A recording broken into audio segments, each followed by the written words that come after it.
Hello, I'm Elliot Hasty, and I'm here as part of the Australian Investment Council's Good News Stories series.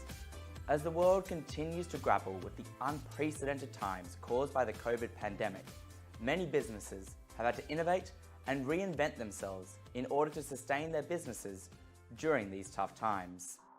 This series by the Australian Investment Council focuses on the good news stories of how private capital-backed businesses have been able to reinvent themselves and in doing so have been able to support their employees as well as local and global communities. Let's take a listen. Swoop Aero is an autonomous drone delivery network. It delivers life-changing medical equipment across 5 different countries, including Mozambique and the Democratic Republic of Congo. It delivers equipment such as medicine, but of course COVID came along and then the business had to pivot to deliver more services to countries in need. To tell us more, we are joined by Head of Commercial at Swoop, Sabrina Ravail. Sabrina, hi. Hello. Thanks for having me here today. Thank you for joining us. I think I just want to take a step back and get you to tell us more about Swoop and what it is you guys do. Fantastic. Yes, so Swoop is an Australian drone-powered health logistics company, so as you just said. And our vision is to transform the way the world moves essential supplies by making access to the air seamless. How we do that? We basically integrate air transport into the last and the first mile of the health supply chain. We do that by deploying two-way logistics services, and we utilize our own fully integrated aviation system.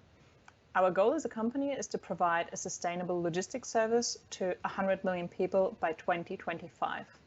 Do you want me to give you a little more background about our journey so far? I would love a bit more background, and also I guess tell us the kind of people that you are delivering these medical supplies to.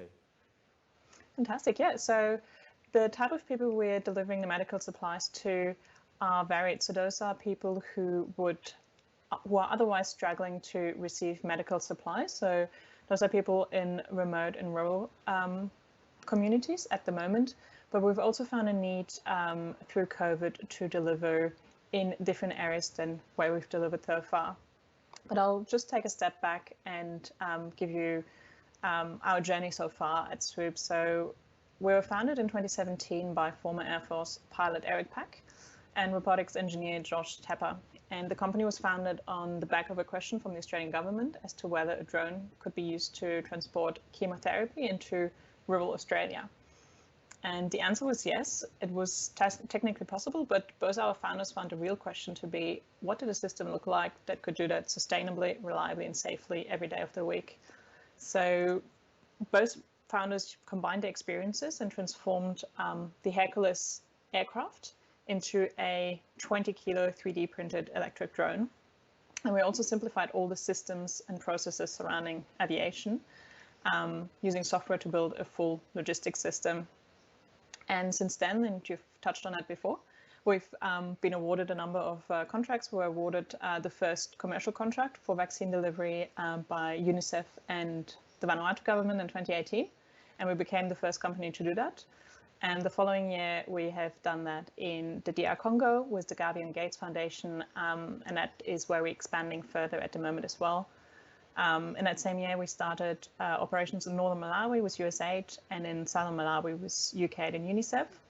And we have 2 teams currently en route to Mozambique. So one to Mozambique, and our CEO just arrived in Congo to expand operations there. And I'm not sure what time it is. I think it's evening. So he would have finished meetings with the Ministry of Health in Congo today, which is really exciting.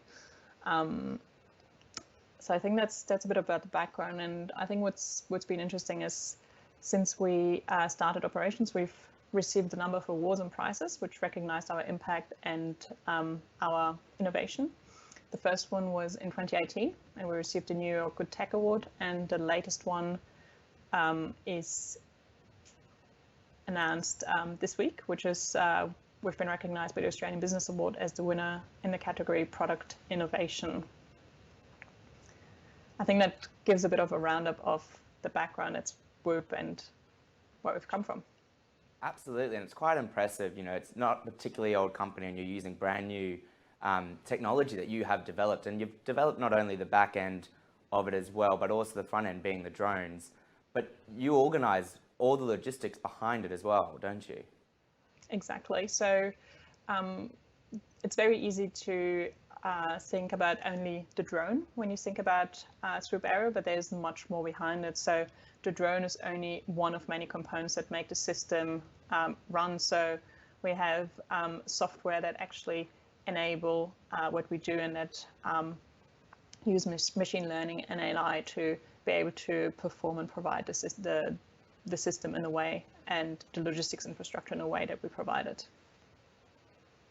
Now tell me, what sort of medical equipment were you supplying to these countries, to these areas prior, I guess, to 2020? And what has changed as a result of COVID and the pandemic? So in terms of deliveries, at first, not much changed. So people still needed the same medication, they still needed the same supplies. What changed, however, and that's an example in Malawi, is that ground transport was heavily impacted. So in some areas we were not able to, or motorbikes or roads were not, cars were not able to go from A to B. So the community started to rely much more heavily on air transport. And we've also seen in Malawi at the beginning of the year, as a result, an increase in 300% between March and April of the infrastructure and the network, which just highlights the need for this type of technology, particularly during a pandemic, and to create more resilience across the health supply chain. So that was in the country. I think if we look one step back, there has been like elements that changed as a result of the pandemic as well back home. So we've started working from home. There has been more uncertainty around employment, there has been limited ability to travel, and also an increase in telehealth, and all of those have affected Swoop on different levels. I'm not sure if I'm actually responding to your question, but I think those are elements that have played into how we have been running the business as well since March. So being a global business, the ability to travel probably represents one of the most, or the limited ability to travel, I should say, represents one of the most challenging parts of the pandemic for us. So we simultaneously saw an increase in demand and need for the infrastructure, while also being limited in our ability to fly to where those demands came from. So our brand promise normally is that we are able to get a service up and running in 72 hours. So that is because the aircraft is 3D printed. So I do that movement because that's the movement of the 3D printers, which is just bizarre. But that I'm doing it, sorry. So essentially the printed aircraft fits in a bike box and it can be deployed rapidly to anywhere in the world. And that was only before the pandemic, but in March, the Australian government issued the global travel ban. And what that means for us is, as I just mentioned, our Australian team was not able to leave the Australian territory, which delayed some major operations that were supposed to start earlier this year. And for those members who were already overseas, who were in the middle of operations, we basically had to repatriate them as our global insurance policies were invalidated by the travel ban. But the very positive here is that we hire, or fortunately, is that we hire teams within communities where we operate. So if we go back to the example in Malawi, we operated already in March and we had recruited a team of 5 local team members. We're basically able to continue running the operations smoothly.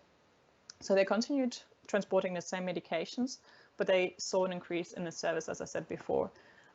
So we delivered everything from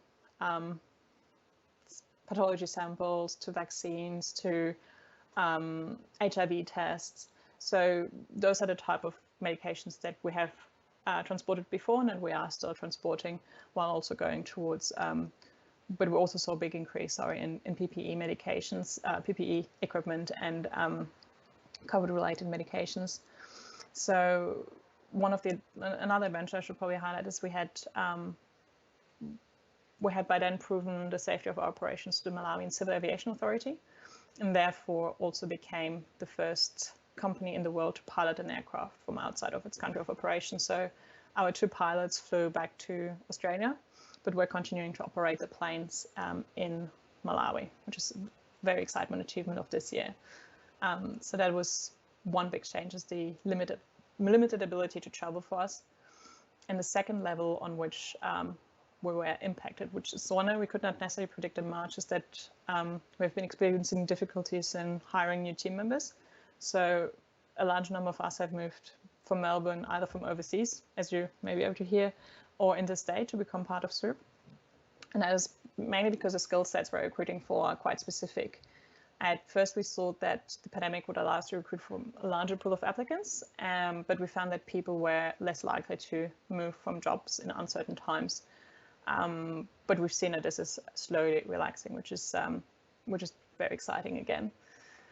And I think the last point that I've touched on is like the international travel restrictions that were placed on Australia, and as a result limited our inability to travel, or our ability to travel overseas, has basically meant that as a business we have also repositioned our focus on the impact and value that we can create and generate close to home, so in Australia.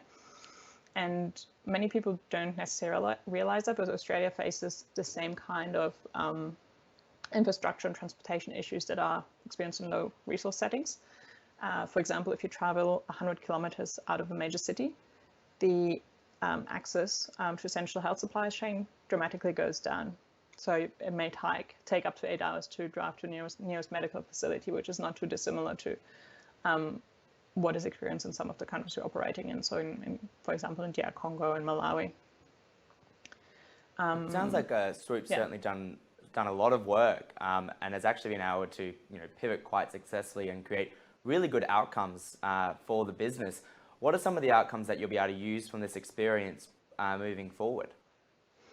I think some of the outcomes that we will be able to continue using is that we've basically started to slowly pivot towards a more kind of like platform partnership model, which basically allows us to work with within countries and within regions where we would not normally create value and generate impact.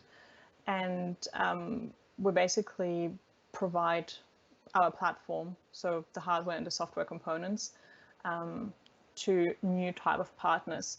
So those are partners that will be working in areas such as like wildlife monitoring in national parks in South Africa, or beach communities across Australia, or aerial data collection for flood mapping or natural disasters in Malawi, and for example emergency responses in the Pacific.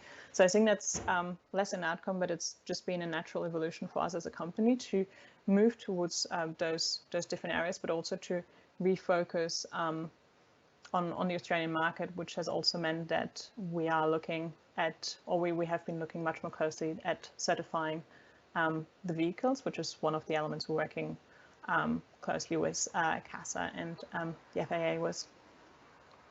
I'm not sure if I responded to your question, actually. No, I think you did. And you're backed by Tempest Partners. What support have you received from them and other investors during this time? We actually did get an amazing support from our investors. I think we've got an amazing group of investors who have 100% bought into the Swoop vision. So Tempest and Right-Click Capital have really demonstrated by leading the Series A, which we closed during the pandemic, that they believe in the vision, that they believe in the value that we're creating, and that they see and project themselves alongside Swoop. And both investors can see the obvious value of using our technology and infrastructure in health logistics. But besides supporting like the organization through the latest raise, our investors are also supporting the team on different levels. So they're meeting with the exec team on a weekly basis and provide guidance, expertise, advice. But they're also supporting the wider team through those uncertain times. So all of us have access to expert-led therapy and coaching sessions. And where I headquartered in Melbourne, as I said earlier, in the second lockdown, had an impact on morale and mental. And it is well known that well-being can affect workers and like teams on the bottom line. So we've been very fortunate to have investors who are supporting us in like creating more well-being and like creating this more positive environment. Our investors are really supporting us in achieving that and buying into our vision and supporting and elevating the exec team and helping us instill a culture of well-being within the team. Well, it sounds like it's been a very big and very busy year for Swoop Aero. We wish you all the best in the future. Thank you so much, Sabrina Ravail, for joining me. Thank you so much. If you've ever been to an event at a Sydney or Melbourne exhibition centre, then chances are you've seen the work of DisplayWise. The company creates bespoke designs for exhibition and events. Or at least it did until the COVID pandemic hit and the events industry was effectively closed. So they did like any good company, they pivoted. And to tell us about two of the brand new products that they launched during the COVID pandemic, we're joined by Retif, CEO. Hi Dylan. Hi. So tell us, Dylan, what does DisplayWise do, or at least did until the pandemic hit? So DisplayWise is a national business. We have about 75 staff across Sydney and Melbourne, and our footprint is about 12,000 square metres. So DisplayWise specialise in the design and production of exhibition and event displays. We design and produce displays inside experiential marketing, inside retail. So we sort of cover a wide range of those custom displays. You know, when the pandemic did hit, Yep. what did you have to do? And I guess as well, how quickly did you have to do it? So when the pandemic hit, it really came on quick for our industry. Effectively overnight, a lot of our precincts were closed, being the Sydney, exhibition centre, the Melbourne exhibition centre, and so on. And we lost about 80 to 90% of revenues virtually overnight. Wow. And when that happens, is there a moment of just, well, we're just going to sit back and watch it ride? Like, I'm sure that's the easy route, but you pivoted, didn't you? We certainly did. So we did a couple of things. We looked at, we are a design and production company. So many businesses were turning to online, whereas we could only partly do that. We have to produce, so we had to be in our facility. So the first thing we did is we created a COVID-safe work environment for everybody. And then we set about collaborating safely together to come up with different ideas that we could pivot into. And what were those ideas? So there was sort of two or three sort of main ideas. One of the ideas was pop-up desks. So we saw the need for work at home desks. A lot of the major retailers were sort of running out. Their stock was becoming limited. And it was a timely launch for us when we created that product, as it was really in demand. So we designed that unit in-house collaboratively with our team, and we leaned on the expertise that we currently already hire, being industrial designers, cabinet makers and so forth, to use our skills to create this product and get it out to market. Now, correct me if I'm wrong, one of the big selling points, I guess, for pop-up desks is it was in Australia, so you could beat some of the international retailers to market, but also it was screwless. Yes. Yeah. So it really was an innovative product. It wasn't just about, having a desk at home. It was having a desk at home that you could put together with no tools in 60 seconds. It was Australian design, Australian made, all sourced from local, products. So we didn't have to worry about international shipping or things like that. It's all done here locally in Australia. And how quickly did that take to design? It sounds like quite a laborious process, but you guys did it pretty quickly, didn't you? We really did. The product was kind of quick to design, but as you know, launching a product and designing a product are two different things. So we created the product and then we set about taking it to market. We needed to work out the pricing points. We worked out how to ship these things. We refined the design. But it was, it was 3 or 4 weeks. The design was done in a matter of days though, but launching was a few weeks. So with Bare Hygiene, that was one of your other products, wasn't it? And that was to solve the problem of, an attractive hygiene station. That's right. So Bare Hygiene was the second pivot that we came up with. Bare Hygiene was created because we saw a gap in the market. We saw the market was getting flooded with the metal pole kind of designs. And being a design and production business, we set out to design a high quality premium solution that looks, not only functions well, but also looks good. And where are these being rolled out to? Was it, is it more a consumer end of the market, or is it sort of for your Woolworths, your grocery stores? Look, the end of the market that we really attacked was the pointy end of the market, being the custom solutions, or those brands that really felt that they needed more than just some gel on a pole. So the markets that we went to or have sold into, like your high-end sort of car, like Porsche, BMW, even Pandora taken some. Maya took a whole bunch as well, so you'll see them all through Maya. So the unit really acts as a really nice designed element, and it has hand sanitizers as well. I can imagine as well that when the exhibition centres do open up as well, they would be looking for products like this to use as well. That's exactly right. I mean, it is part of the COVID safe plan for the event industry reopening, is to provide solutions like this. So we will be, offering those solutions to our existing client base, to the organisers that we work with, to roll out a nice Australian design and made product for the event industry. Now talk to me a little bit about the bare hygiene units. And what opportunities do they bring in terms of additional revenue streams?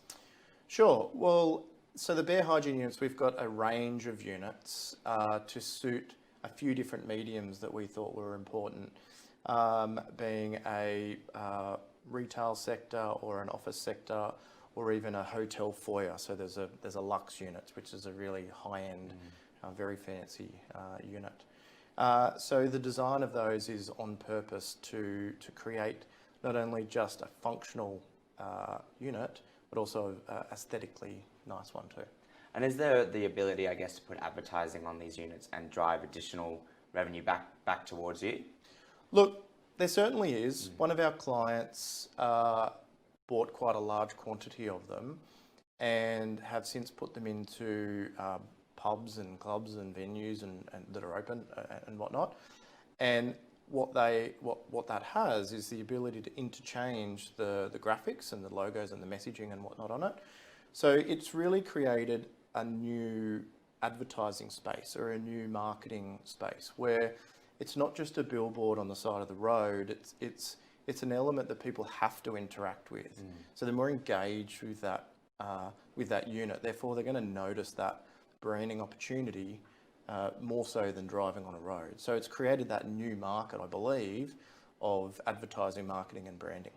Wow, that's quite a successful pivot to create a functional box that can then also make more engagement with people. When your team was coming up with that, was that even considered, or was it just like that solved that gap, as we were talking about earlier, of a nice hygiene station? So yes, it certainly was. It wasn't just about a nice designed hand unit. It was about the opportunity of where can we take this, and the ability for branding was in one of the very first discussions on that billboard style media and that advertising space. We think that bare hygiene units are going to be around for a very long time, and the interaction that the public will have with them is just prime for that marketing space. And tell us a bit about the event industry. Obviously, we're 6 months on now from the sort of start of the pandemic. You've got New South Wales opening up slowly and increasing capacity. What's it looking like for you guys? Look, it is one of those industries that are really hard hit, and the 4 square metre rule is what's kind of holding those events back. You can technically run an event, but it's not feasible at the moment, being with the restrictions of 4 square metre rule and sitting down indoors and things like that. It really sort of has kept the brakes on.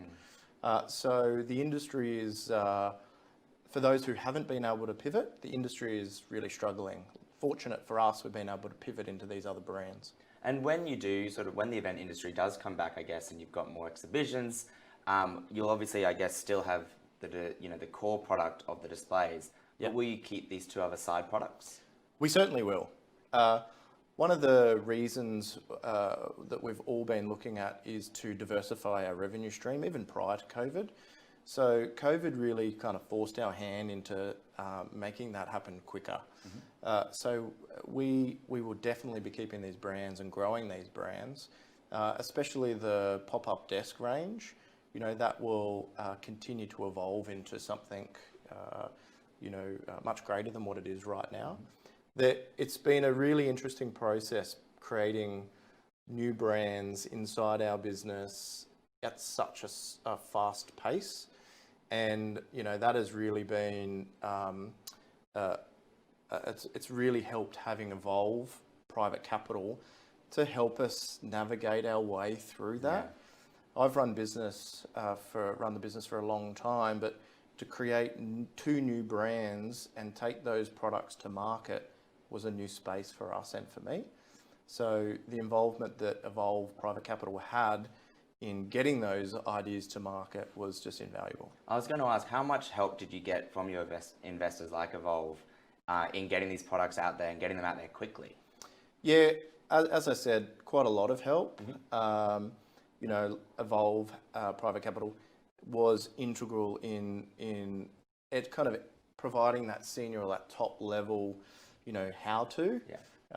Not just get the brands out there, but market them and how you should market at the price point, how you should do a lot of these things are really, really helpful in that aspect. And how do you see that relationship continuing moving forward as we come out of COVID and everything sort of starts to tick back to normal? Look, as part of our investment plan inside the business and to grow the business was always to diversify the revenue stream. Mm-hmm. And like I said, this has just made it happen a lot quicker. So we will continue that growth and investment sort of direction that we have and expand on it. So we'll expand on it, but maybe we'll have the ability to take a little bit more time to. Yeah. And for your own expansion, do you see another side product coming soon? Where do you see the company's expansion over the next 12 months? Well, one of the other areas that we pivoted into was also, we've always worked inside the retail environment or the retail space. I mean, Westfields is one of our clients that we work with quite a lot, providing unique displays inside Westfields and store-in-store fit-outs. So we have pushed that a little more through this period, and because the retail environment, has mostly stayed open, it's allowed us to capitalise on that revenue stream. So we will grow that, and we'll also look to continue growth in that space coming out of the pandemic. And where else do you see potential avenues, I guess, of having your products? You've got the retail, then you'll have the events. Is there anywhere else that you might look to in the future? Look, I think a natural progression or expansion on the pop-up desks is inside, just honing on some of those at-home furniture range ideas. When you were, at the beginning of the pandemic and you were looking into how to pivot as a business, was one of the primary factors that ability to keep the staff on, to keep it ticking over? Because obviously a lot of businesses have been hit and a lot of people have been hit hard. Yep. Was people at, I guess, the forefront of mind? Look, people were the forefront of mind, especially in a very collaborative business such as ours. So as I mentioned, one of the first things we did was create a COVID-safe environment. And the majority of our team, we've not only been able to keep our team, but we've been able to keep them active and busy and, for the most part, in the office. Due to having 12,000 square metres allows us to social distance really well. But what it also allowed us to do was to collaborate and come up with these ideas as a team. So people and being able to work with other people is really one of the main reasons as to why we've been so successful in these pivots. Do you think that that's something, I guess, that the business industry might lose a little bit of as people do work from home or they do not come into the office? Look, I think so. I think collaboration is really important, and we've done our fair share of video meetings. We've had those, but as everyone will say, they're not the same. It's not the same as one-on-one collaboration. It's why the event in exhibition industry is so important to get back up and running. Is that there's that human interaction, is that face-to-face medium done in a safe way? It's really important because the collaboration that you get out of that is so much greater than what you can achieve over a video chat. And if we take it back to your employees that helped build these units, Have you been able to grow the team at all during the pandemic? Look, what we've done is we've really successfully retained the majority of our staff. And it's not just about staff working from home and sort of doing work. They're actively engaged each and every day. And because they do work from the office and they do have that collaboration with each other, COVID safe, it has allowed for them to not just keep their job, but retain their work life and their career. And I think that is really important from a mental health perspective. There's a lot of talk about the mental health of people working from home and how that may or may not affect them. And what we have been able to do in DisplayWise is create these opportunities for people to keep that engagement with other colleagues and keep that mental stimulation. And whilst it was tough to get that set up at the start, I think it's paying dividends now because of the workplace environment that my staff continue to work in. And how important was that to you when deciding to pivot? Well, it was everything. Yeah. It really was. You don't have much of a business without your staff. So I can have a lot of cool machines, but no business. So staff are number one, and they have played a key role in DisplayWise being able to pivot as it's done, not only just from their idea generation, but their execution and their ability to be able to follow through and really deliver that high quality, high design product that we're known for, just in a separate product. Yeah, and I guess it's exciting as well for them. You know, you come into work thinking you're going to be doing one thing, and then next you're creating a whole new range of products. That's right. It's a very dynamic workplace. It's a great space to be in. It's great for the creatives. You know, I have a lot of industrial designers and creative people in the business, and it's a great space for them to be challenged in. Wonderful. Well, listen, Dylan from DisplayWise, thank you so much for joining us today. Really appreciate it and your insights into how to pivot successfully. Thanks so much for the time.